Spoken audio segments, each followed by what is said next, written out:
Assalamualaikum warahmatullahi wabarakatuh. Perkenalkan, nama saya Dwi Utari, NPM 191600032 dari program studi PGSD 4A. Di sini saya akan menjelaskan mengenai materi pendudukan bangsa asing Belanda dan Inggris.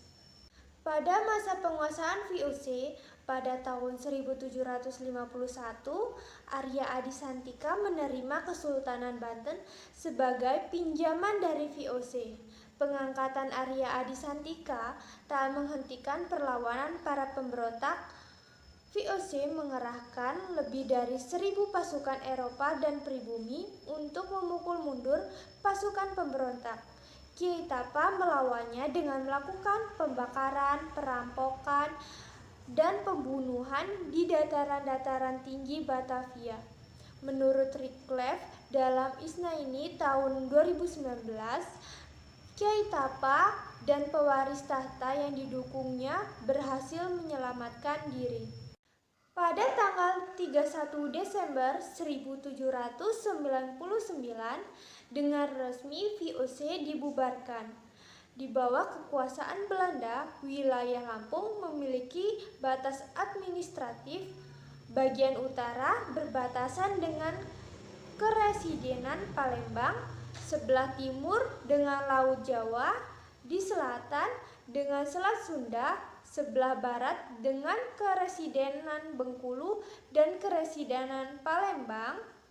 Perbatasan tersebut sesuai dengan keputusan pemerintah 1 Juni 1924 nomor 18. Perjuangan Raden Intan I dan Raden Imba II.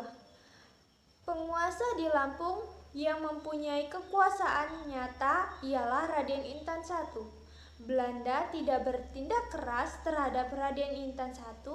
Bahkan oleh Belanda, Raden Intan I diakui kepemimpinannya terhadap rakyatnya dan diakui pangkatnya sebagai Ratu dan Kurnel. Keadaan berubah ketika kemudian pada tahun 1811 Pulau Jawa diserang Inggris, kemudian Nusantara menjadi jajahan Inggris. Pada tahun 1816, sesudah Perang Eropa selesai, melalui perjanjian antara Inggris dan Belanda, Indonesia dikembalikan ke tangan Belanda. Pada bulan Juni 1817, asisten residen Belanda, Kruseman, menemui Raden Intan I di Kalianda, di mana kemudian dicapai kata sepakat.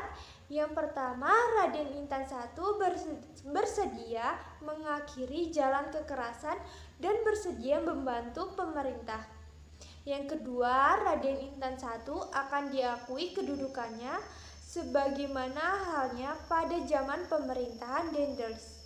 Yang ketiga, Raden Intan I akan mendapatkan dana pensiun. Namun, pada 13 Desember 1825, justru Raden Intan I menyerang perkemahan tentara Belanda. 3 tahun sejak penyerangan itu, Raden Intan wafat. Raden Intan I digantikan oleh putranya Raden Imba II. Melihat gerak-gerik Raden Imba II, Belanda mengirim ekspedisi dengan kekuatan sebuah kapal perang, 3 buah penjelajah, dan 300 orang serdadu yang dipimpin oleh seorang letnan ditambah 100 orang serdadu, tetapi tidak membawa hasil. Pada 23 September 1834, Belanda mengirim ekspedisi sekali lagi. Benteng Raja Gepeh berhasil direbut pada 24 Oktober 1834. Raden Intan II beserta 2 orang hulu balangnya berhasil meloloskan diri ke Lingga. Tetapi rencana meminta suaka tercium oleh Belanda. Kemudian Raden Intan II dibuang ke Pulau Timur. Perjuangan Raden Intan II. Pelantikan Raden Intan II sebagai ratu dalam tahun 1850 ini disusul dengan persiapan untuk menghadapi Belanda. Belanda bermula-mula membujuk Raden Intan II bahwa beliau akan diberi ampunan dan biaya pendidikan. Namun tawaran tersebut ditolak. Pasukan ekspedisi Wilson dikirim ke Lampung. Ekspedisi tersebut mendarat tanggal 10 Agustus 1856 di Pulau Sikepal. Pada 12 Agustus 1856 mengumumkan ultimatum kepada Raden Intan II untuk menyerahkan diri dalam tempo 5 hari. Pengaruh pendudukan bangsa Eropa terhadap sistem kemasyarakatan. Ketika VOC membentuk distrik Lampung pada tahun 1817 yang berkedudukan di Terbanggi, sebelum kemudian dipindahkan ke Teluk Betung, struktur masyarakat adat belum diubah.